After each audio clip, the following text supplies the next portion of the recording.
निकालेंगे mark chapter 16 आपण काढू मार्क अध्याय 16 और उसका 1 से लेके 20 तक पढ़ेंगे। त्याचं 1 ते 20 पर्यंत आपण वाचू। मार्क चैप्टर 16 मार्क अध्याय 16 उसका 1 to 20। त्याचं 1 ते 20 पर्यंत। मरकुस मार्क चैप्टर 16 अध्याय 16 उसका 1 से 20 तक। त्याचं 1 ते 20 पर्यंत। मैं पहला पढ़ूंगी, आप दूसरा पढ़ेंगे। पहिलं वचन मी वाचा, दुसरं तुम्ही वाचा। ऐसा 19 तक पढ़ेंगे। असं करून आपण 19 पर्यंत और 20 वाचणार वचन मिलकर आणि 20व वचन आपण सर्वजण मिळून वाचणार। खड़े हो जाएंगे। ते आपण उभे राहू खड़े होकर प्रभु का वचन आणि उभे राहून प्रभूचं वचन वाचू। मैं मरकुस मार्क 16 मार्क अध्याय 16 यीशु का पुनरुत्थान। जब सप्ताह का दिन बीत गया तो मरियम मगदलीनी और याकूब की माता मरियम सलोमी ने सुगंधित वस्तुएं मोल ली कि आकर उस पर मले। आणि आठवड्याच्या पहिल्या दिवशी भल्या पहाटे सूर्योदयाच्या समय त्या कबरेजवळ आल्या और आपस में कहती थी, हमारे लिए कब्रों के द्वार पर पत्थर कौन लुढ़काएगा। त्यांनी वर पाहिलं तर दोन एकीकडे लोटलेली आहे असे त्यांच्या दृष्टीस पडले। ती तर फारच मोठी होती। कब्र के भीतर जाकर उन्होंने एक जवान को श्वेत वस्त्र पहने हुए दाहिनी ओर बैठा देखा और बहुत चकित हुई। तो त्यांना म्हणाला, चकित होऊ नका, वधस्तंभावर ठेवलेला येशू नासरेतकराचा शोध तुम्ही करीत आहात। तो उठला आहे, तो येथे नाही, त्याला ठेवले होते, ही जागा पहा। परंतु तुम जाओ और उसके चेले और पतरस को कहो कि वह तुमसे पहले गलील को जाएगा, जैसे उसने तुमको कहा था, तुम वहाँ उसे देखोगे। मग त्या बाहेर निघून कबरेपासून पळाल्या, कारण त्या कापत होत्या व विस्मित झाल्या होत्या। त्यांनी कोणाला काही सांगितले नाही, कारण त्या भयभीत झाल्या होत्या। मरियम मगदलीनी को यीशु का दिखाई देना। सप्ताह के पहले दिन भोर होते ही वो जी उठकर पहले पहर मरियम मगदलीनी को, जिसमें से उसने 7 दुष्ट आत्माएं निकाली थी, दिखाई दिया। तिने जाऊन वर्तमान त्याच्याबरोबर पूर्वी असलेल्या आणि आता शोक करत व रडत असलेल्या लोकांना सांगितले। उन्होंने ये सुनकर वो जीवित है और उसने उसे देखा है, प्रीति न की। यानंतर त्यांच्यापैकी 2 जण बाहेर गावी चालले असता त्यांना तो दुसऱ्या रूपाने प्रकट झाला। और उन्होंने भी जाकर दूसरों को समाचार दिया, परंतु उन्होंने उनकी प्रीति न की। नंतर 11 जण जेवायला बसले असता त्यांनाही तो प्रकट झाला आणि ज्यांनी त्याला उठलेले पाहिले होते त्यांच्यावर त्यांनी विश्वास ठेवला नाही, म्हणून त्याने त्यांचा अविश्वास व अंतःकरणाचा कठीणपणा याविषयी त्यांना दोष लावला। और उसने उनसे कहा, तुम सारे जगत में जाकर सारी सृष्टि के लोगों को सुसमाचार प्रचार करो। जो विश्वास करतो बपतिस्मा घेतो त्याचे तारण होईल, जो विश्वास धरत नाही तो शिक्षेस पात्र ठरेल। विश्वास करने वालों के लिए चिन्ह होंगे कि वे मेरे नाम से दुष्टात्मा निकालेंगे, नई नई भाषा बोलेंगे। सर्व उचलतील लोक कोणालाही प्राणघातक पदार्थ प्याले तरी त्यांना मुळीच बाधणार नाही। त्यांनी दुखण्याताईंवर हात ठेवले तर ते बरे होतील। प्रभु यीशु उनसे बातें करने के बाद स्वर्ग पर उठा लिया गया और परमेश्वर की दाहिनी ओर बैठ गया। 20 वचन मिलकर पढ़ेंगे। त्यानंतर त्यांनी निघून जाऊन सर्वत्र घोषणा केली, प्रभू त्यांच्याबरोबर कार्य करत होता व घडणाऱ्या चिन्हांच्या द्वारे त्याच्या सेवेत वचन को पूर्ण करता रहा। आमीन। हम प्रार्थना करें। पवित्र पवित्र करुणा में प्रेमी पिता, वचन की सेवा को आपके हाथों में देते। आपका वचन क्या ही सुंदर, क्या ही पवित्र, क्या ही शुद्ध है। इसलिए वचन हम ध्यान से सुनने के लिए तू सहायता करना, करुणा दया रखना। वचन हम ध्यान से सुनने के लिए तू मदद करना, आज्ञा पालन कर हृदय देना, यीशु के नाम से आमीन। बैठ जाइए। आपण खाली बसले। प्रिय, हम देखते हैं हमारा यीशु मसीह जिलाया गया। प्रियांना आपण इथं बघतो की आपल्या प्रभू येशू जिवंत झालेला बाइबल आहे। में बताया गया कि जब सप्ताह का दिन बीत गया तो उसके नेक्स्ट डे पे क्या हुआ, यीशु मसीह जिलाया गया। आणि बायबलमध्ये सांगितलेलं आहे की शब्बात दिवसाच्या नंतरच्या दिवशी प्रभू येशू जिवंत झाला। इस्राएल में जो शब्बात दिन है वो कौन सा दिन है, वो शनिवार है। आणि इस्रायलमध्ये जो शब्बात दिवस आहे तो शनिवार आहे। तो सैटरडे ये दिन को मतलब वहाँ वो सैटरडे दिन बीत गया आणि तिकडे शनिवारचा दिवस निघून गेला। हाँ, तो अभी आपके मन में भी डाउट आएगा कि अगर शब्बात दिन सैटरडे है, बाइबल यहाँ बताता है, फिर हम रविवार को क्यों मनाते हैं। आता तुमच्या मनामध्ये संशय येईल की बायबल आपल्या इथं सांगते की शनिवार हा शब्बात आहे, मग आपण रविवारी शब्बात का पालन उसका करतो। कारण ये है क्योंकि हमारा यीशु मसीह जैसे इस्राएल देश में सैटरडे ये शब्बात दिन है और उसके दूसरे दिन यीशु मसीह उठा, तो सैटरडे के बाद कौन सा दिन है, संडे। तो संडे को यीशु मसीह जिलाया गया। आणि इस्रायल देशामध्ये शब्बात हा शनिवार आहे, तर शब्बातच्या दुसऱ्या दिवशी प्रभू येशू जिवंत झाला। तो शनिवारच्या नंतर कोणता दिवस येतो, तो रविवार। तो इसे पहला दिन कहा जाता तर है, याला पहिला दिवस म्हटला गेलाय, पुनरुत्थान का दिन कहा जाता है। पुनरुत्थानाचा दिवस म्हटला इस गेलाय, दिन में यीशु जिलाया गया। कारण की याच दिवशी प्रभू येशू जिवंत झाला। और मेन दूसरी बात ये कि हम इस्राएल देश में नहीं रहते, हम भारत देश में रहते हैं। आणि दुसरा मुख्य उद्देश हा आहे की आपण इस्रायल देशात नाही राहत, आपण भारत देशात तो राहतो। इसीलिए भारत देश में जो संडे छुट्टी कहा जाता है। आणि भारत देशामध्ये रविवारी सुट्टी म्हटली जाते। इसीलिए अगर आप गल्फ कंट्री में जाओगे तो वहाँ फ्राइडे छुट्टी होती है। आणि तुम्ही जर गल्फ कंट्रीमध्ये गेले तर शुक्रवारी सुट्टी असते। तो हर देश में अलग अलग देश के हिसाब से छुट्टी रहती है। आणि प्रत्येक देशामध्ये वेगवेगळ्या दिवसांप्रमाणे पद्धती असते शब्बात मतलब जिस दिन विश्राम करना प्रभु के साथ। आणि शब्दात दिवस म्हणजे प्रभू सोबत विश्राम करणं. तो फिर हम सैटरडे क्यों नहीं? मग शनिवारी का नाही? इज़राइल सैटरडे करता है तो हम सैटरडे क्यों नहीं? आणि इस्रायल लोक शनिवारी शब्दात पालन करतात, तर आपण शनिवारी का नाही? जुने करार में कहीं पर भी ऐसा नहीं लिखा कि सैटरडे ये शब्बात दिन है। आणि जुन्या करारात कुठेच नाही असं लिहिलेलं की शनिवार हा शब्दात दिवस और आहे तुम्हें उसी के दिन पर तुम्हें पालन करना आणि है। त्याच दिवशी तुम्हाला पालन करायचं वो आहे. यहूदियों की प्रथा के अनुसार शब्बात उनके लिए था, हमारे लिए नहीं। आणि तो यहूद्यांच्या हमारे लिए क्या बताया गया था? तू 6 दिन काम कर, 7वां दिन विश्राम कर। तो इसीलिए हमारा प्रभु यीशु जिसने हमारे लिए कलवरी क्रूस पर प्राण दिया, वो रविवार के दिन में जी उठा। इसलिए सारे मसीह लोग रविवार के दिन में इकट्ठे होते हैं और अपना शब्बात भी पालन करते हैं, पहला दिन भी पालन करते हैं और पुनरुत्थान दिन भी पालन करते हैं। आणि म्हणून शनिवार हा शब्दात यहुदी लोकांसाठी आहे त्यांच्या प्रथेप्रमाणे. परंतु देव आपल्याला काय म्हणला, तू 6 दिवस काम कर आणि 7वा दिवस माझ्यामध्ये विश्राम कर. आणि आपण शब्दात दिवस यासाठी पालन करतो कारण की आपला प्रभू याच दिवशी पुनरुत्थान झाला, म्हणून आपण याच रविवारच्या दिवशी एकत्रित होतो आणि शब्दात पण तो पालन करतो. पुनरुत्थान इतना इम्पोर्टेंट क्यों है? तर प्रभू येशूचं पुनरुत्थान एवढं महत्वाचं का आहे? इसलिए अगर यीशु मसीह जिलाया नहीं जाता, जिंदा नहीं होता, तो हम एक मरे हुए इंसान की भक्ति कर रहे हैं, आराधना कर रहे हैं, तो जो खुद को नहीं बचा सका वो हमें क्या बचाएगा? आणि प्रभू येशू जर जिवंत झाला नसता, पुनरुत्थान झालं नसतं, तर आपण एका मेलेल्या व्यक्तीची भक्ती करतोय जो स्वतःला वाचू शकला, तर आपल्याला काय वाचव? जो आज संसार में बहुत से लोग निर्जीव यानी मरे हुए, जिसमें कोई जान नहीं, ऐसे लोगों की भक्ति कर रहे हैं जो उन्हें नहीं बचा सकता। तो हम आज ऐसे यीशु मसीह की भक्ति करते हैं, आराधना करते हैं, उसके पास आते हैं जो मर कर, वो भी किसके लिए मरा? हमने शुक्रवार को क्या देखा? हमारे लिए।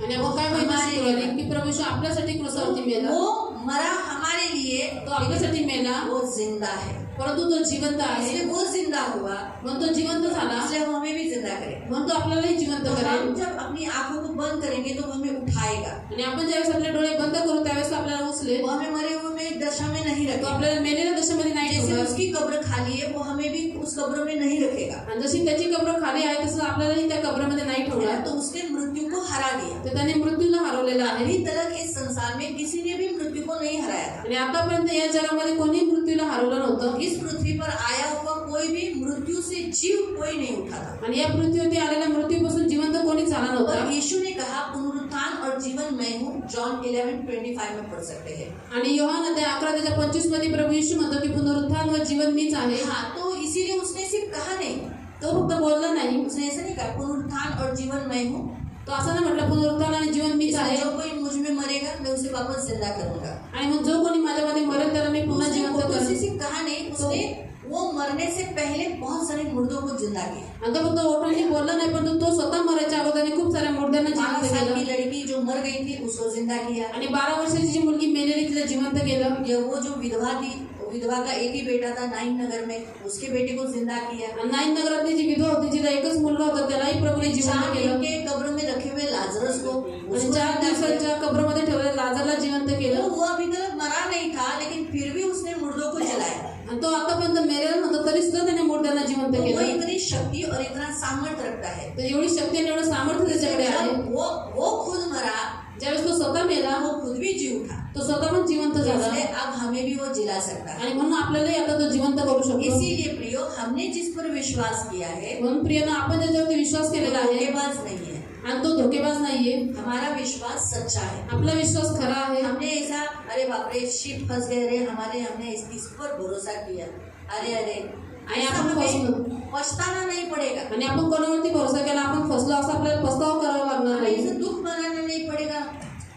आणि आपल्याला दुःख करावं लागणार नाही. स्वर्ग में जाने के बाद स्वर्गात गेल्याच्या हमें नंतर जब देखेंगे ऐसा आपण ज्यावेळेस बघू कि वहाँ कोई दूसरा ही है, आणि तिथं कोणतरी अरे दुसरंच अरे आहे, अरे अरे अरे देवा हे काय ऐसा झालं? करना नहीं पड़ेगा। असं आपल्याला करावं लागणार हम नाही. जब स्वर्ग जाएंगे, ज्यावेळेस आपण स्वर्गात जाऊ, तब हम जब यीशु मसीह को देखेंगे, ज्यावेळेस आपण प्रभू येशूला बघू तब हम कहेंगे अच्छा हुआ हमारा विश्वास ने हमें वहाँ पहुँचाया। आणि आपण म्हणून चांगलं झालं की आपल्या विश्वासाने आपल्याला तिथं पोहोचवलं. हमने जो विश्वास रखा है हमें धोखा नहीं मिला है। आणि आपण जो विश्वास ठेवलेला आहे तर आपल्याला धोका भेटलेला वो नाही. परमेश्वर का पुत्र है, तो देवाचा पुत्र आहे यही विश्वास रखा ना, आणि हाच विश्वास आपण ठेवलाय. बराबर है। वो परमेश्वर का पुत्र है, तो देवाचा तो पुत्र हमारे आहे, लिए मारा गया, तो आपल्यासाठी मारला गाडला गेला, गया, आपल्यासाठी गाडला गेला, स्वर्ग में ऐसे ही लिखा है तो दाहिनी जिवंत ओर झाला बैठे। आणि स्वर्गामध्ये पिताच्या उजवीकडे बसला. तो जब हम वहाँ जाएंगे ज्यावेळेस आपण तिथे तो जाऊ देखेंगे पिता की दाहिनी ओर यीशु बैठा है, आणि पित्याच्या उजवीकडे प्रभू येशू बसलेला आहे. अच्छा लगेगा। आपल्याला खूप आवडेल. क्यों?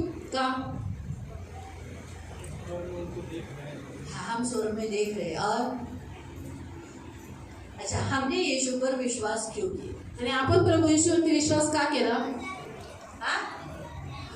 हाँ, स्वर्ग में जाने के लिए और वहाँ रहने के लिए। आणि स्वर्गात जाण्यासाठी तिथे तो राहण्यासाठी. जब हम यीशु मसीह को दाहिनी ओर देखेंगे तो हमें आश्वासन आएगा, ओ अभी मैं यहाँ रहने वाला।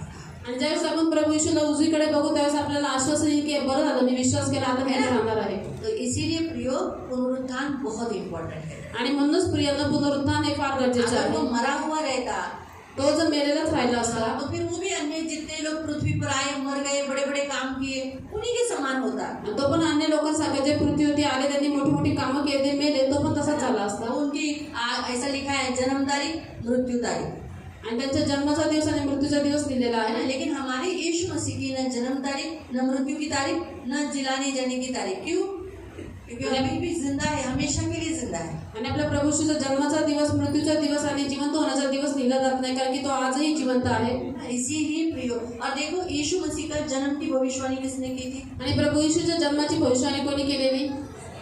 स्वर्गदूतों ने। स्वर्गदूतांनी. बराबर है। यीशु मर गया, येशू मेला जी उठकर फिर किसने भविष्यवाणी की? आणि जिवंत राहायचं तर कोणी भविष्यवाणी केली? स्वर्गदूत। हम यहाँ देखते हैं कि एक स्वर्गदूत उसने क्या किया था? पत्थर लुढ़का दिया। वो पत्थर बहुत भारी था, आणि तो दगड खूप मोठा ये औरतें नहीं होता. उठा पाती, आणि या स्त्रीने तो दगड काढलाच नसता. बिल्कुल नहीं। और वहाँ पहरे बिठाए हुए थे, बहुत सारे पहरेदार वहाँ थे। क्यों? तिथं पहिलेच पहारेकरी ठेवले खूप सारे. सैनिकों का, रोमन सैनिकों के द्वारा, आणि रोमी सैनिकांच्या द्वारे पहारा होता. क्योंकि उन्हें ऐसा लगा था कि यीशु के शिष्य 11 शिष्य आकर चोरी करेंगे। त्यांना असं वाटलं होतं येशूच्या 11 शिष्याने काही लोक येऊन त्याला चोरी करून घेऊन इसलिए जातील. 2-3 सोल्जर नहीं थे, बहुत सारे सोल्जर थे। आणि तिथे बघा 2-3 सैनिक होते, खूप सैनिक तो होते. ये आप वचन 28 अध्याय में, मत्ती अध्याय 28 में पढ़ सकते हैं। आणि तुम्ही हे वचन मत्ती अध्याय 28 मध्ये वाचू शकता. जब उन्होंने पत्थर डुलका हुआ देखा, ज्यावेळेस त्यांनी हुआ तो देखा और स्वर्गदूत को देखा तो वो तो बेहोश ही हो गए, आणि ज्यावेळेस त्यांनी तो दगड काढलेला बघितला आणि स्वर्गदूताला बघितला त्यावेळेस ते बेहोश पडले. क्योंकि उन्होंने उनके लाइफ में कभी कुछ देखा नहीं था ऐसा, कारण की त्यांच्या जीवनात त्यांनी कधी असं बघितलं इसलिए नव्हतं बेहोश ही हो गए। आणि ते बेशुद्ध झाले. लेकिन यहाँ ये औरतें बेहोश नहीं हुई, परंतु या स्त्रिया इथे बेशुद्ध नाही झाल्या. कांप रही थी, त्यामध्ये थरथर कापत डर होत्या, गई थी। त्या घाबरलेल्या. डर के मारे उन्होंने रास्ते में किसी को भी नहीं बोला यीशु जिंदा हुआ। आणि भीतीमुळे त्या रस्त्यात कोणाच नाही म्हटलं की प्रभू येशू जिवंत सीधा झाला. गए और यीशु के शिष्य को बोला, आणि सहज गेल्याने प्रभू येशूच्या शिष्यांना सांगितलं यीशु जीवित है। प्रभू येशू जिवंत झाले, प्रभू येशू जिवंत झालेला उधर आहे. ही उनका मुंह खुला। आणि तिथं त्याचं तोंड उघडलं. लेकिन शिष्य है ना, विश्वास नहीं किया, क्योंकि उन्होंने देखा कभी जिंदगी में कभी किसी को जिंदा होते हुए देखा नहीं था, आणि शिष्यांनी जीवनात कधी कोणाला जिवंत होताना बघितलं नव्हतं. इसीलिए उनको डाउट हुआ, त्यांना संशय आला, है ना। इसलिए उन्होंने विश्वास नहीं किया। म्हणून त्यांनी विश्वास नाही केला. प्रियो, हम यहाँ ये भी बात देखते हैं आणि इथं आपण हे पण बघतो कि स्वर्गदूतों ने कहा 7वें वचन में, तुम जाओ उसके चेले को और पतरस को भी कहो। आणि स्वर्गदूत त्या स्त्रियांना म्हणला तुम्ही जा त्याच्या शिष्यांना व पेत्रालाही सांगा. अलग अलग कर दिया, आणि वेगवेगळं केलं. क्योंकि पतरस ने अपने चेलेपन का अधिकार खो दिया था 3 बार नकारने से। आणि पेत्रांनी आपला शिष्य असल्याचा अधिकार गमावलेला 3 वेळा येशूला इसलिए वो नकारलं. चेले में नहीं था, इसलिए उसका नाम स्पेसिफिक लिया गया पतरस। आणि त्यात तो शिष्यांमध्ये गंडा जात नव्हता म्हणून त्याचं नाव विशेष करून घेतलं इसलिए पेत्र. जब यीशु मसीह जी उठने के बाद उसको 3 बार कन्फेशन करवाया, तब उसकी चेलों में गिनती हुई। आणि प्रभू येशू जिवंत जायचं तर 3 वेळा त्याच्याकडून कबूल करून घेतला, त्यावेळेस त्याची गणना शिष्यांमध्ये झाली. इसलिए स्वर्ग के राज में अगर याद रखो, आपने पृथ्वी पर मसीह को नकार दिया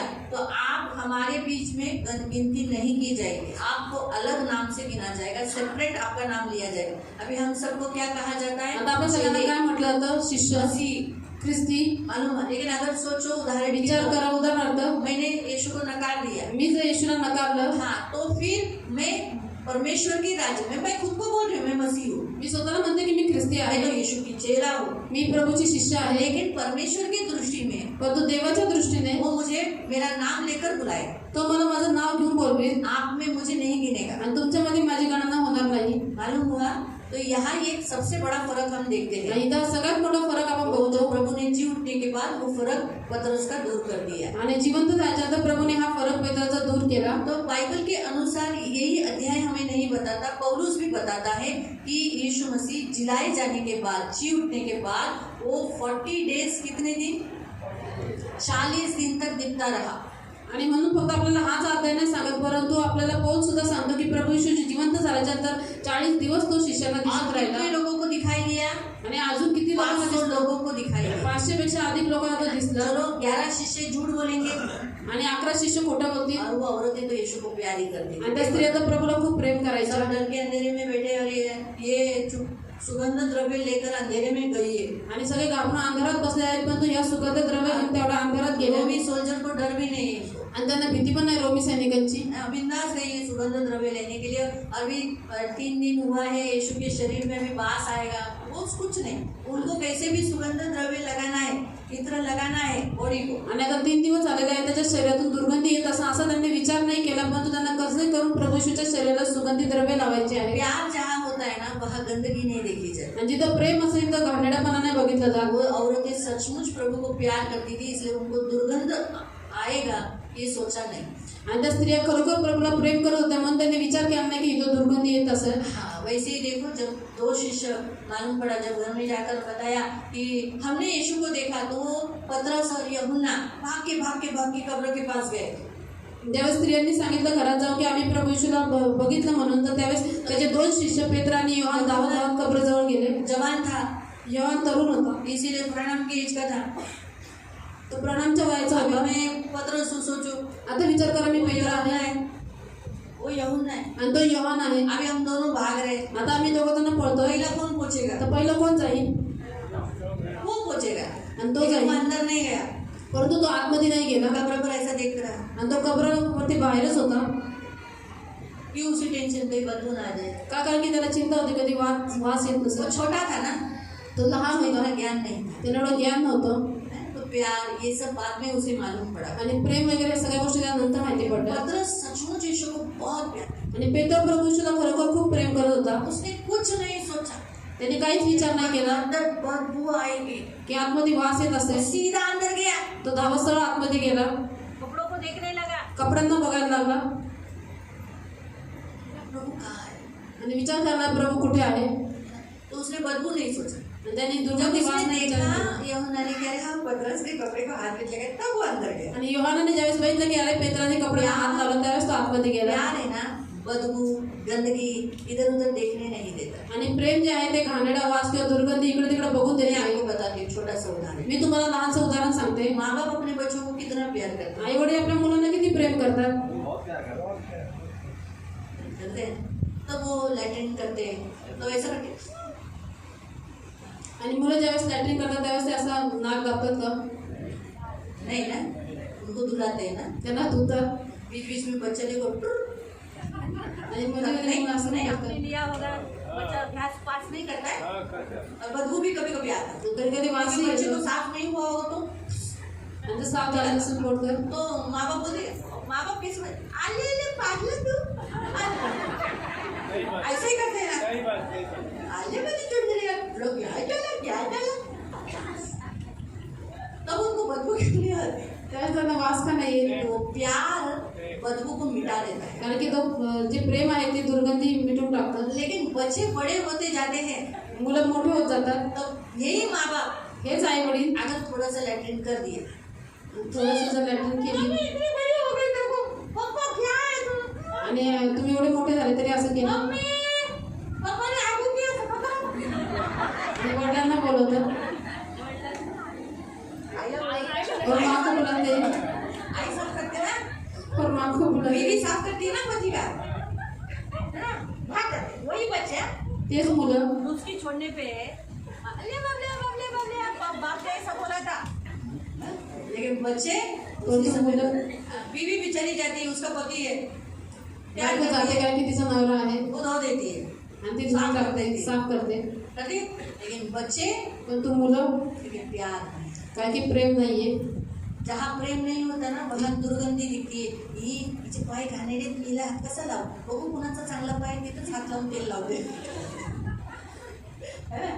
जहाँ प्यार होता है ना, जिथं प्रेम असतं वहाँ ये सब बातें नहीं देखी जाती। तिथे या सगळ्या गोष्टी नाही बघितल्या जात। तो इसीलिए प्रियो, हम देखते हैं कि औरतें सचमुच यीशु को बहुत प्यार करती आणि आपण बघतो की- पतरस सचमुच यीशु को प्यार करता था, इसलिए वो बिंदास अंदर थे। आणि या स्त्रिया खरोखर प्रभूला खूप प्रेम करायच्या आणि पेत्र पण प्रभूला खूप प्रेम करायचा म्हणून तो आतमध्ये गेला। अब हम पढ़ेंगे पहला करंती की पुस्तक अध्याय 15, आपण वाचू पहिला करंथीकरास पत्र अध्याय 15 उसका 3 से त्याचं 3 पासून 3 से 9 तक। 3 ते 9 पर्यंत। तो यीशु मसीह जिलाया गया, मैंने आपको पहले कहा, प्रेरितों के काम अध्याय 1 में पढ़ सकते हैं। यीशु 40 दिन तक दिखाई दिया।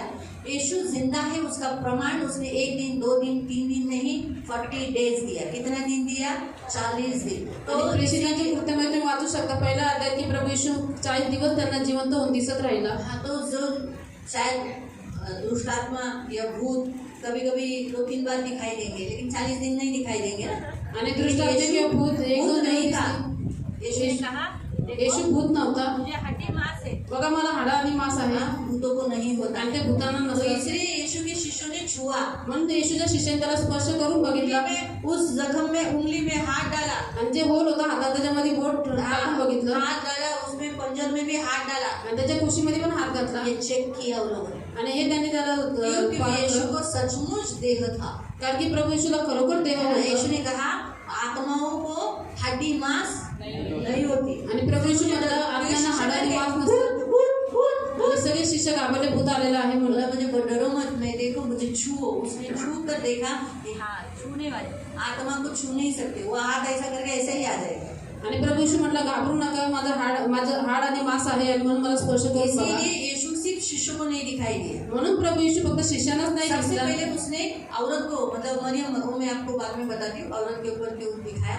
हाँ, तो औरत को मरियम मगदलीनी को दिखाई दिया। सगळ्यात पहिले तो स्त्रीला म्हणजे मरियम मगदलीनीला दिसला. अम्माउस में जाने वाले 2 उसके शिष्यों को दिखाई दिया। आणि अम्माउसला चालले त्याच्या 2 शिष्यांना फिर दिसला. बाद में 11 शिष्यों को दिखाई दिया। त्याच्यानंतर 11 शिष्यांना दिसला. बाद में हम पढ़ेंगे 15 का 3 से। कारण मला जे सांगण्यात आले ते मी तुम्हाला सांगून टाकले. त्यापैकी मुख्य हे की शास्त्राप्रमाणे ख्रिस्त तुमच्या आमच्या पापांबद्दल मरण पावला. हाँ, आपके मेरे हम सबके पापों के लिए, तुम्हारे मेरे पापों के लिए यीशु मरा, तो पुरला गेला. मारा गया, शास्त्राप्रमाणे तिसऱ्या दिवशी त्याला पुन्हा उठवण्यात आलं. वचन जिंदा हुआ। आणि तो केफाला हाँ, वो क्यों कैफा को दिखाई दिया? आणि मग 12 जणांना दिसला. कैफा स्पेशल, और हाँ, कैफा को क्यों दिखाई दिया? स्पेशल ऐसा कैफा को क्यों दिखाई दिया? हाँ, उसने प्रभु को नकारा था, त्याने प्रभूला नकारलेलं, इसीलिए स्पेशल दिखाई दिया। मग त्याला विशेष करून तो दिसला. और आगे मग 12 जणांना दिसला. फिर कितने लोगों को? 12 जनों को। त्यानंतर तो एकदम 500 पेक्षा अधिक बंधूंना दिसला. कितने लोगों को दिखाई दिया? जब 500 लोग बैठे थे। त्यांच्यापैकी बहुतेक आजपर्यंत हयात आहेत आणि कित्येक महानिद्रा घेत आहेत. उसमें से कुछ जिंदा है जो बता रहे हैं कि हमने हमारी आंखों से यीशु मसीह को देखा। मैं आपको बताती हूँ कि चलो, मैं जो बोल रही हूँ ये सारे मेरे ही सपोर्ट में हाँ में हाँ बोलेंगे। आणि मी जे काही बोलते हे सगळे मला मदत करून हा मध्ये हा मिळवतील. मेरा ये जो बाइबल है, माझं हे जे बायबल आहे ये कौन सा कलर है? पीछे है लाइट, क्रीम कलर है। हाँ, ये क्रीम कलर का मेरा बाइबल है। आणि एक क्रीम कलरचं माझं बायबल आहे. देखा आपने? तो मैं बोलूँ मेरा बाइबल ये क्रीम कलर का है। माझं बायबल एक क्रीम कलरचं आहे. अभी कोई भी इसको पूछेगा तो दीदी का बाइबल का कलर कौन सा है? दीदीच्या बायबलचा कलर कोणता आहे? Cream colour. क्रीम बोलने का ठीक है। मेरे शिष्य है बोलकर ये मेरी बाजू लेंगे। आणि ही माझी शिष्य आहे म्हणून माझी बाजू घेतली. आप लोग मेरी बाजू सभी लोग लेंगे क्या? आणि तुम्ही सगळेजण माझी बाजू घ्याल का? तो इसलिए आपने क्या देखा? मेरा बाइबल का कलर कौन सा है? आणि माझ्या बायबलचा कलर कोणता आहे? क्यों आपने बोला? क्योंकि आपने सचमुच देखा। आणि का बोलले तुम्ही? कारण की तुम्ही खरोखर 500 बघितलं. लोग झूठ नहीं बोलेंगे। आणि 500 लोक एकत्र खोटं नाही इसलिए बोलणार. यीशु मसीह ने 500 को दर्शन एक साथ दिए। आणि म्हणून प्रभू येशूने 500 लोकांना एकत्र दर्शन दिलं. जब वो जमा थे एक जगह में तब भी दिया। आणि ज्यावेळेस ते एकत्र जमले होते त्यावेळेस प्रभू त्याला दिसला. तो इसीलिए यीशु मसीह जिंदा हो गया, ये दिखाया। 20 वचन पढ़ेंगे। आगे ऊपर की तरफ से। त्यानंतर तो याकोबाला मग सर्व प्रेषितांना दिसला. हाँ, सबको दिखाई दिया। आणि जणू काही अकाली जन्मलेला जो मी त्या मलाही सर्वांच्या शेवटी दिसला. पौलुस को भी दिखाई दिया। क्यों पौलुस को दिखाई दिया? क्योंकि इसने यीशु मसीह को सताया था, इसलिए उसको भी दिखाई दिया। ठीक है, 20 वचन पढ़ेंगे। आणि 20 वचन वाचून यहाँ पुनरुत्थान के बारे में बताया 20 से। तरी पण ख्रिस्त मेलेल्यातून उठला गेला गेला आहेच, तो महानिद्रा घेणाऱ्यांचे प्रथम फळ असा आहे. हाँ, तो जितने लोग यीशु से पहले महानिद्रा में सोए थे, यानी जो जी नहीं उठे थे, सोए ही हुए थे, उन सब में पहला वो पुनरुत्थान हुआ लिखा है. आगे कारण मनुष्याच्या द्वारे मरण आले, म्हणून मनुष्याच्या द्वारे मेल्यांचे पुनरुत्थानही आले. आदम के द्वारा, इसी इंसान के द्वारा मृत्यु आया, इसीलिए यीशु मसीह के द्वारा पुनरुत्थान भी आया. कारण जसे आदमामध्ये सर्व मरतात, जैसे आदम में सब इंसान मरते हैं, तसे ख्रिस्तामध्ये सर्व जिवंत केले तो जाते. वैसे ही आप यीशु में हो है तो हम भी जिलाए जाएंगे. पण प्रत्येक आपापल्या क्रमाप्रमाणे, लेकिन हर एक जन टाइम टाइम अनुसार, शायद आपके पहले मैं गई तो मैं पहले जिलाई जाऊंगी, मेरे पहले अगर आप गए तो आप जिलाए जाओगे. आपको समझा, मालूम हुआ, हम जिलाए जाएंगे. फिर प्रथम फळ ख्रिस्त. हाँ, सबसे पहला इस पृथ्वी पर जो फर्स्ट फल है, फर्स्ट फ्रूट, वो है जीसस, जो जिलाया गया. मालूम हुआ. इसीलिए प्रियो पुनरुत्थान बहुत बहुत इम्पोर्टेंट है. आणि मग जे ख्रिस्ताचे ते त्याच्या आगमन काळी. हाँ, फिर उसके बाद धीरे धीरे सभी लोग. तो पुनरुत्थान के सबसे बड़े फायदे कौन से मालूम? पहला, आणि पुनरुत्थानाचा सगळ्यात मोठा लाभ कोणता आहे? तो पहिलं, हाँ, तो कोई निकाले पहले दो के काम अध्याय 13, प्रेषितांची कृत्य अध्याय 13 37, 38, आणि त्याचं 37 आणि और 38. कोई दूसरा पढ़े पहिला करंतियों की पुस्तक अध्याय 15 उसका 17, आणि दुसऱ्याने वाचायचं पहिले करंथिकरास पत्र अध्याय 15 का 15 17. त्याचं तो मैं पहला बताती हूँ, यीशु मसीह के पुनरुत्थान के कारण हमें क्षमा मिली, और अभी तक ये क्षमा की जो क्रिया चालू है. आणि प्रभू येशूच्या पुनरुत्थानामुळे आपल्या पापाची क्षमा भेटलेली आहे. ही क्षमेची क्रिया चालूच आहे. वो मरकर नहीं उठता तो जो मरून उठला तो नसता हमारे पापों की क्षमा नहीं होती. तर आपल्या पापाची क्षमा झाली नसती. लेकिन सबसे पहले आज हम सबको जो मिला वो क्षमा मिली. आणि आज सगळ्यात पहिले जे भेटलं आपल्याला ती पापांची क्षमा भेटली. डेली आणि रोज मिलती है. रोज पापांची क्षमा भेटते. हम गलती नहीं करते, आपण चुका करत लेकिन नाही. यीशु जी उठने के कारण हम जब भी बोलते प्रभु मैं चूक लो, ठीक है बाबा मैं तुझे माफ कर. आ जा मेरा बेटा. आणि प्रभू जिवंत झाल्याच्यानंतर आपण त्यावेळेस क्षमा मागतो. प्रभू आपल्याला लगेच क्षमा करतो. है ना. आज अगर इसने मेरे से गलती किया और मुझे सॉरी बोला, हाँ हाँ ठीक है, आणि आजही ही चुकी घेत आहे मला येऊन क्षमा माहिती, मी म्हणलं ठीक आहे लेकिन चालेल, माफ किया. मी क्षमा केलं लेकिन तुला. गले लगाते क्या, परंतु आपण गळ्याला मिळतो का? ऐसा करते. असं करतो. लेकिन हमारा प्रभु, हम जिस रोज वही गलती करते हैं, लेकिन फिर भी हम जब बोलते प्रभु मी चुकलो, मला माफ ये जाणून बुजून केलं, तो भी प्रभु बोलता है आ जा. माफ. पर हम प्रभु को कहते प्रभु मैंने गलती किया मुझे क्षमा कर. प्रभु हमें तुरंत गले लगा लेते हैं. पुनरुत्थान का सबसे बेस्ट फायदा मिला. चलो पढ़े. परंतु ज्याला देवाने उठवले तो पूजला नाही. हा. म्हणून बंधुजनांनो, तुम्हाला हे ठाऊक असो की याच्याद्वारे तुम्हाला पापांच्या क्षमेची घोषणा करण्यात येत आहे. हाँ, इसीलिए हमें पाप की क्षमा मिली. आगे पढ़े. ख्रिस्त उठवला गेला नाही तर तुमचा विश्वास निष्फळ, तुम्ही अजून आपल्या पापात आहात. हाँ, तो इसीलिए पापों की क्षमा मिली है. दूसरा फायदा, आणि दुसरा फायदा, आज यीशु का पुनरुत्थान होने के कारण, आज मतलब 2026 पहले हुआ, पुनरुत्थान होने के कारण हमें चंगा होने का अधिकार मिला. हम चंगे हो जाते हैं. आणि म्हणून प्रभू येशूचं पुनरुत्थान झाल्यामुळे आज आपल्याला आरोग्य भेटतं आणि आपल्याला आरोग्य प्राप्त करण्याचा अधिकार पण भेटतो. मेरे दो के काम अध्याय 4 उसके 10 में. आणि प्रेषितांचे कृत्य अध्याय 4 त्याच्या 10 मध्ये, अगर यीशु जी नहीं उठता तो हम बीमारी रहते, तकलीफ में ही रहते, और बाद में क्या हो जाता, मर जाते. आज मुझे बताओ, आपको malaria, typhoid, thyroid, BP, sugar, लेकिन कभी मरे हो? आणि तुम्हाला आजपर्यंत एवढे आजार झालेले, तुम्ही कधी मेले? कोरोना के काल में आप मर गए. कोरोनाच्या काळात तुम्ही मेले का? बीमारी हमें छोड़ के जाएगी, लेकिन हमें लेके नहीं जाएगी. आणि आजार पण आपल्याला सोडून जाईल, परंतु आपल्याला घेऊन जाणार नाही कधीच. आपको समझा? ये पुनरुत्थान के कारण. आणि सगळं पुनरुत्थानामुळे अगर यीशु झालं. का पुनरुत्थान नहीं होता तो हम चंगे नहीं होते. आणि जर प्रभू येशूचं पुनरुत्थान झालं नसतं तर आपल्याला कधीच आरोग्य आज भेटलं हम नसतं. बीमारी में प्रभु मैं बीमार, मेरे को ऐसे तकलीफ है, प्रभु प्रभु प्रभु मुझे. और हम आणि आज आजारपणामध्ये देवाचा धावा करतो, प्रभू आपल्याला बरं करतो. सही है. अगर पुनरुत्थान नहीं होता तो हम उसी बीमारी में डॉक्टर बोलेंगे. आणि त्याच आजारपणामध्ये आपण, She is no more. आणि आता तुमचा पेशंट राहिलेला नाहीये. पुढे 4 का 10.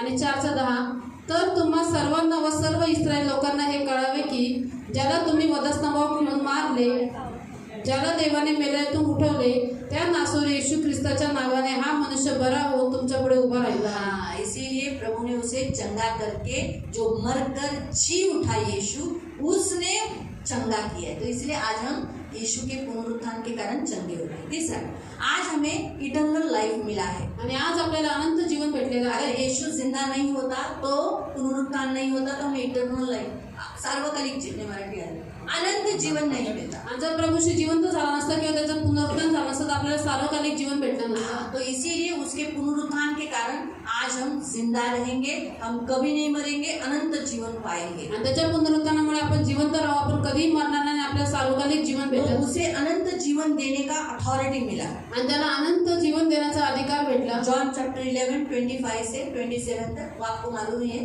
पुनरुत्थान और जीवन में हूँ, है ना. आणि योहान अध्याय 11 ते 25 तुम्हाला माहितीच आहे की प्रभू येशू म्हणतो की पुनरुत्थान व जीवन मीच आहे. चौथा यीशु के मुद्दा, पुनरुत्थान होने के कारण प्रभू येशूचं पुनरुत्थान झाल्यामुळे वो आज हमारे लिए मध्यस्थी करता है. आणि आज तो आपल्यासाठी मध्यस्थी करतो. हे पिता दान देना, जाऊ दे पित्या, मैंने इसके लिए खून बहाया. मी याच्यासाठी रक्त वाहिलेलं आहे, याला क्षमा करा. मिलती है ना क्षमा. आणि आपल्याला माफी भेटते ना. आज 24 आवर्स वो हमारे लिए मध्यस्थी कर रहा है. आणि आज तो स्वर्गामध्ये 24 तास आपल्यासाठी मध्यस्थी करत आहे. पढ़ेंगे उसका वचन, दो वचन है, रोमन्स 8:34, हिब्रू 7 उसका 23 से 25 तक. आणि रोमकरस पत्र अध्याय 8 त्याचं वचन 34. रोमन्स पढ़, जिसको मिला फटक से. वो कौन है जो दोष लगाएगा? हाँ, वो कौन है जो तुम पर दोष लगाएगा? कोई है आपको? एक पापी, एक मर जाए, ऐसा कोई बोल सकता है? तुमच्यावरती दोष लावणारा कोणी आहे क्यों? का? क्यों नहीं? क्योंकि लिखा है, मसीह यीशु ही है जो हाँ, मरा, मसीह यीशु ही है जो मरा. हाँ, वरन वो मृतकों में से जिलाया हाँ, गया, वो मुर्दों से जिलाया गया, जो परमेश्वर की दाहिनी ओर है परमेश्वर की दाहिनी ओर है और हमारे लिए और मदद आपके लिए, करता है. मेरे लिए, आपके लिए मध्यस्थी करता है. इसीलिए कोई हम पर दोष नहीं ला, हमको कोई पापी नहीं बोल कोण आपल्याला सकता. कोणी पापी बोलू शकत डरता नाही. है शैतान सुद्धा घाबरतो, जो वो मध्यस्थी करता है, ये मेरा है. कारण की प्रभू मध्यस्थी करतो की हा माझा है आहे. ना, जब हम जाते हैं बड़ी बड़ी भीड़ में, ज्यावेळेस आपण जातो मोठ्या गर्दीमध्ये, इतनी बड़ी भीड़ में वो कहते हैं वो मेरा है. एवढ्या मोठ्या गर्दीत प्रभू म्हणतो की हा माझा आहे. हमें किसी को ढूंढना पड़ेगा, आणि आपल्याला कोणातरी शोधावं लागतं. लेकिन वो ढूंढने की उसको जरूरत नहीं त्याला है. शोधायची गरज ये नाही, मेरा है कहता है. हा माझा आहे और म्हणायला. दूसरा पढ़े रोमन्स नहीं, हिब्रू 7 आणि एप्रिल लोकांस पत्र अध्याय 7 23 से 25. त्याचं 23 ते 25 पर्यंत. पहले तो बहुत बड़ी संख्या में याजक हुआ करते थे, हाँ, पहले बहुत संख्या में याजक होते थे, क्योंकि मृत्यु उन्हें बने रहने नहीं देते. मृत्यु उनको बने नहीं देते थे. क्यों? मृत्यु आकर उन्हें लेके जाती थी ना, तो याजक पद क्या होता था? चला जाता था, खत्म. फिर परंतु अब इसलिए कि वह सदा के लिए बना रहता है, आप वो सदा के लिए हो गया है यीशु मसीह. उसका याजक पद चिरस्थायी है. अभी उसे कोई वो छीन नहीं सकता क्योंकि वो जिंदा है. फिर अतः जो उसके द्वारा परमेश्वर के समीप आते हैं, आप सब समीप आते हो उसके द्वारा, तुम्ही सर्वजण देवाच्या जवळ परमेश्वर के येता. पास आते हैं ना, अति पवित्र स्थान में. अति पवित्र स्थानामध्ये वह उनका पूरा पूरा उद्धार करने में समर्थ है, हमारा उद्धार करने में समर्थ है. क्योंकि वह उनके लिए निवेदन करने को वो सर्वदा जीवित है. हमेशा हमारे लिए निवेदन करता है. आणि तो नेहमी आपल्यासाठी मध्यस्थी करतो. जान दे, गलती की है, मैं इसको और थोड़ा सा खत पानी देता हूँ आणि याने चूक केली आहे, अजून थोडंसं खतपाणी देतो. और थोड़ा गहराई से वचन बता. अजून त्याला खोलपणे वचन सांगतो शायद उसको लगेगा ये वचन, आणि हे वचन त्याला लागेल, लेकिन इस बार नहीं मारा. परंतु यावेळेस त्याला मार नको. इसलिए हम लोग गलती करने पर हमें तुरंत शिक्षा नहीं आणि म्हणून आपण चूक केली आपल्याला लगेच शिक्षा भेटत नाही. मिलती. उसके पुनरुत्थान होने के कारण वो आज हमारे लिए 24 आवर्स मध्यस्थी करता है. त्याचं पुनरुत्थान झाल्यामुळे आज तो आपल्यासाठी 24 तास मध्यस्थी और करतो. 5 आणि 5 हमारे हमें अविनाशी और अमर शरीर देने के लिए वो पुनरुत्थान हुआ. अगर उसका पुनरुत्थान नहीं होता, अभी उसके पुनरुत्थान के कारण उसे क्या मिला? आणि आपल्याला अविनाशी आणि अमर शरीर देण्यासाठी त्याचं पुनरुत्थान झालं. होता ना, देखो देखो, मैं भूत नहीं हूँ, मुझे हड्डी मांस है, आणि तो शिष्यानं म्हटलं की बघा मी भूत नाही, मला हाड आणि मांस आहे. ऐसा बोला ना. तो हमारा भी, वो हमें भी क्या करेगा? ऐसा शरीर देगा जो नहीं मरेगा, अविनाशी होगा. उसका भी वचन पढ़ लो. तो आपल्यालाही असं शरीर देईल जे कधी मरणार नाही, जे अविनाशी असेल. 1 कोरिन्थियन पहिले करंथीकरांस पत्र 15 अध्याय 15 उसका 42 से 48 तक, आणि त्याचं वचन 42 पासून 48. 48 पर्यंत. तो अविनाशी अमर शरीर वो देता है पुनरुत्थान होने के कारण. अविनाशी मतलब हमारा शरीर कभी नहीं मरेगा, आणि अविनाशी म्हणजे आपलं अमर यानी शरीर कधी हमेशा मरणार. जिंदा रहने वाला. आणि अनंत अमर म्हणजे नेहमी जिवंत राहणार. तसे मेलेल्यांचे पुनरुत्थान आहे, जे विनाशीपणात पेरले जाते ते अविनाशीपणात उठवले जाते, जे अपमानात पेरले जाते ते गौरवात उठवले जाते। हमारा अपमान में बोया गया, हम गौरव में उठाए जाते हैं। हम नाशवान शरीर बोते हैं, अविनाशी हम पाते हैं। जे अशक्तपणात पेरले जाते ते सामर्थ्यात उठवले जाते, हम सामर्थ में उत्पन्न होते हैं। प्राणमय शरीर असे पेरले जाते आणि आध्यात्मिक शरीर असे उठवले जाते। जर प्राणमय शरीर असेल तर आध्यात्मिक शरीरही आहे। आपको समझा? आध्यात्मिक बॉडी भी है आपको और मुझको, अभी नहीं, उठने के बाद हमें हर एक को एक एक अवयव है। तो ये आप 48 फिर बाद में 53 भी पढ़ ले। 48 पढ़ा? त्याप्रमाणे असा शास्त्रलेख आहे की पहिला मनुष्य आदम जिवंत प्राणी असा झाला, शेवटला आदम जिवंत करणारा आत्मा असा झाला। तथापि जे आध्यात्मिक ते प्रथम नाही, तर प्राणमय ते प्रथम, मग जे आध्यात्मिक ते। पहिला मनुष्य भूमीतून म्हणजे मातीचा आहे, दुसरा मनुष्य प्रभू स्वर्गातून आहे। जो 53 कारण हे जे विनाशी त्याने अविनाशी पण परिधान करावे। हाँ, जो हम जो विनाशी, हम सबको कौन सा शरीर है? आपल्या सगळ्यांना कोणतं शरीर आहे विनाश होणार, लेकिन हम अविनाशी पहन ले। आणि हे जे मरते त्याने अमरत्व परिधान केले। हम जो मर्द यानी मरने वाले थे, क्या परिधान कर लिया अभी हम? अमरत्व। अमरत्व आपको समझ में आया? 53 वचन में ऐसा लिखा है। तो इसीलिए प्रियो, अगर यीशु जिंदा नहीं होता, जर प्रभू जिवंत झाला नसता हमें भी कोई लाभ नहीं है। तर आज आपलाही काही फायदा झाला नसता। यीशु जिंदा हुआ, प्रभू जिवंत आज झाला हमारा फायदा है। म्हणून आज आपला फायदा आहे। Hallelujah, hallelujah. तो इसलिए प्रियो, आज हमारा प्रभु जिंदा हुआ, सबसे बहुत बड़ी बात है। और जैसे बताया था कि यीशु मसीह सबसे पहले जी उठने के बाद स्त्री को दिखाई दिया। सगळ्यात पहिले प्रभू जिवंत झाल्यानंतर स्त्रीला दिसला। तो आप लोग सब लोग, कितने लोग आप में से गुड फ्राइडे में नहीं थे? आणि किती लोक तुम्ही गुड फ्रायडे होता, शुक्रवार के दिन में नहीं थे? शुक्रवारच्या दिवशी नव्हतं। और इधर ठीक है, हाथ नीचे ले लो। तो इसलिए आपको मैं बता दूं, जो लोग संडे को थे, फ्राइडे को थे, उनको ये आसानी से समझेगा। जे लोक शुक्रवारी होते त्यांना हे सहजपणे यीशु समजेल। मसीह ने क्रूस पर तड़पते हुए भी उसने क्या देखा? एक विधवा औरत को देखा, एक अपनी माँ को देखा और एक स्त्री को देखा। आणि प्रभू येशूने कल्वरी क्रूसावरती एवढं तडपत असताना सुद्धा एका स्त्रीला बघितलं, विधवेला बघितलं, आपल्या आईला बघितलं। तो इससे वो एक स्त्री की रचना जो उसने बनाई, तो उसे सुरक्षित रखना कितना इम्पोर्टेंट है, उसे बचाना। और आपके कितने भी बिजी शेड्यूल में और आप कितने भी दुख में हो, तो भी आपको एक लेडी होने के नाते आपके हाथ में जो आपकी माँ दी है, बीवी दी है, बेटी दी है, बहू दी है, बहन दी है,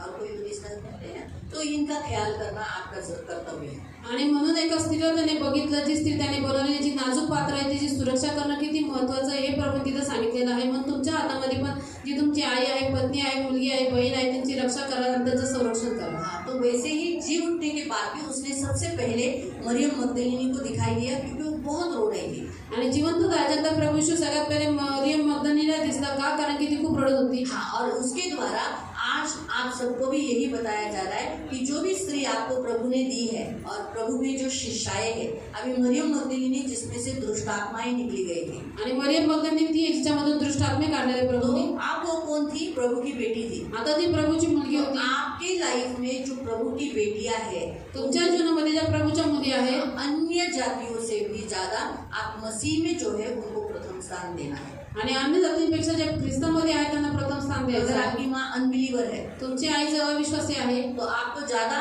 विश्वासी आपके घर में अगर आपकी बीवी है तो उसको प्रथम स्थान तर दें। विश्वासी तुमच्या घरामध्ये तुमची पत्नी आहे, तिला प्रथम स्थान तो द्यायचं। आप बीवी की जो विश्वासी है उसका सुनना है, माँ जो अनबिलीवर है उसका नहीं सुनना। जी तुमची पत्नी विश्वासी आहे तिचं तुम्हाला ऐकायचं आहे, परंतु तुमची आई जी अविश्वासी आहे, आंसू ऐकू पोंछने नका। के लिए पहले माँ को नहीं, जो अनबिलीवर है उसको नहीं जाना है, परंतु जो बिलीवर है उसका आंसू पहले पोंछने के लिए जाना है। यानी आप अपने लाइफ में जो लेडी मसीह में है उसके लिए आप हमेशा आगे रहना चाहिए, ताकि वो रोए नहीं, उनको शांति मिले, सांत्वना मिले, ये ज्यादा आप आगे करना चाहिए। तुमच्या जीवनामध्ये जी स्त्री ख्रिस्तामध्ये आहे तिने रडू नये, तिला शांती सांत्वना मिळावी यासाठी तुम्ही नेहमी पुढे असावे।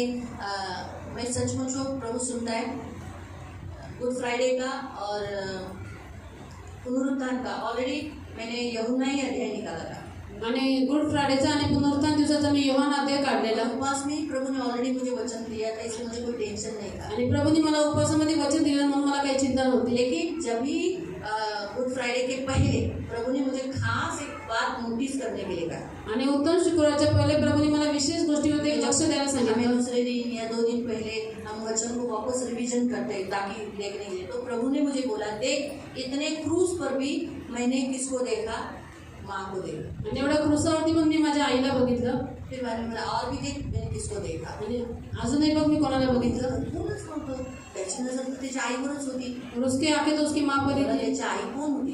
उसकी एक माँ विधवा कौन बाई थी? होती, एक विधवा स्त्री थी, एक बाई होती, एक स्त्री थी वो. म्हणून त्याने तिचा संबोधन बाई म्हणून केला। इसलिए उसने उसको एक स्त्री हे त्या स्त्री बाईमध्ये करके कहा. विधवा पण आली आणि आई पण आली। और स्त्री में विधवा भी आई और माँ भी आई.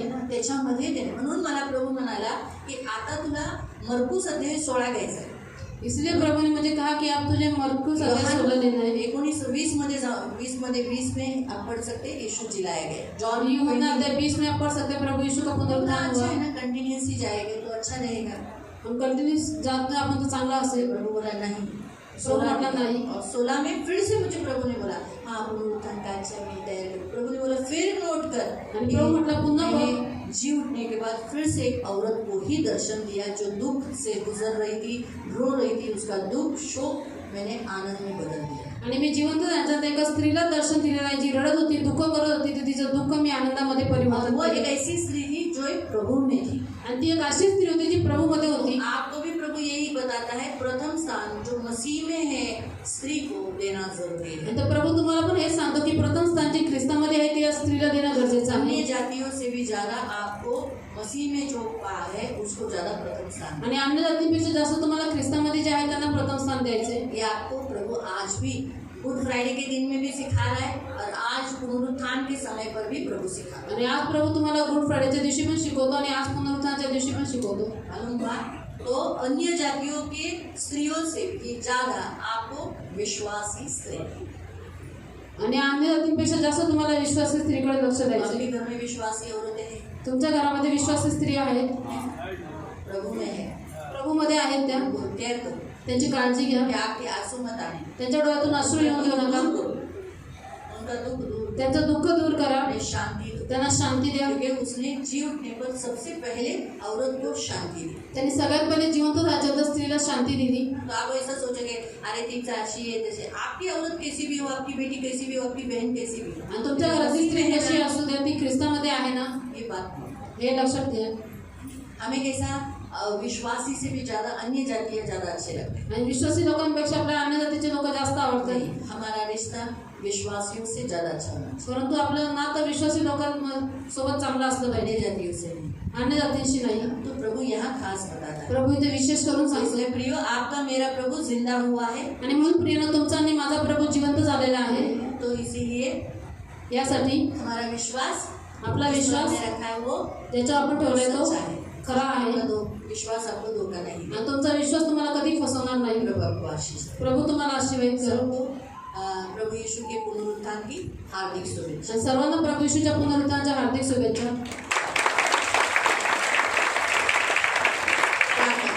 आपण प्रार्थना करू. पवित्र पवित्र करुणामय प्रेमी पिता प्रभु यीशु के नाम से प्रभु हम आपके सामने आते। पवित्र पिता हम धन्यवाद देते, तेरा वचन कहते हैं रोमन्स में कि यीशु मसीह को पवित्र आत्मा ने जिलाया।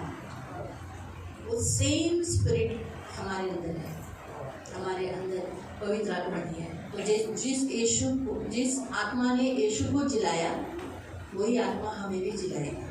इसलिए पवित्र आत्मा हमें तुझे बहुत ख्याल करना है, प्यार करना है, तुझे दुखाना नहीं है, शोकित नहीं करना है, तेरे वचन का अपमान नहीं करना है, जो तू कहता है उसे एक्सेप्ट करना है।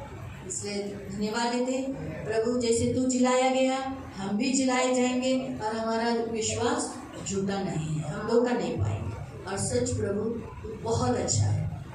धन्यवाद देते तेरे पुनरुत्थान के लिए, और हमें पुनरुत्थान करने के लिए तू जिंदा हुए से धन्यवाद। हमारे लिए मारा गया, गाड़ा गया, तीसरे दिन जी उठकर तू स्वर्ग गया है और हमें ही लेने आने वाला है। इसलिए कोटि कोटि धन्यवाद देते। और प्रभु आपके शिष्यों ने प्रीति नहीं की, लेकिन हमने प्रीति की है, हमने विश्वास किया है कि तू जिंदा हुआ। आज भी संसार में बहुत से लोगों को ये अफवाह लगता है, झूठ लगता है, लेकिन हमें नहीं। क्योंकि अभी तूने हमारे मन को खोला है, हम धन्यवाद देते हैं। और इन शिष्यों को तूने अधिकार दिया, वही सेम अधिकार हमें भी दिए है, भूतों को निकालने का, नाना प्रकार की भाषा बोलने का, सांपों को उठाने का, ऐसा नाना प्रकार का अधिकार आपने दिया। उसके लिए कोटि कोटि धन्यवाद। आए हुए तेरे सभी बच्चों को यीशु का लहू लगाते, करुणा दया मांगते, छेदा हुआ हाथ मांगते और आपके पंखों में सुरक्षित रहने के लिए प्रार्थना। सारा आदर, सारी महिमा, सारी प्रशंसा, सारा गौरव में आपको देते हैं। यीशु मसीह के मीठे सामर्थ्य नाम से प्रार्थना। आमीन।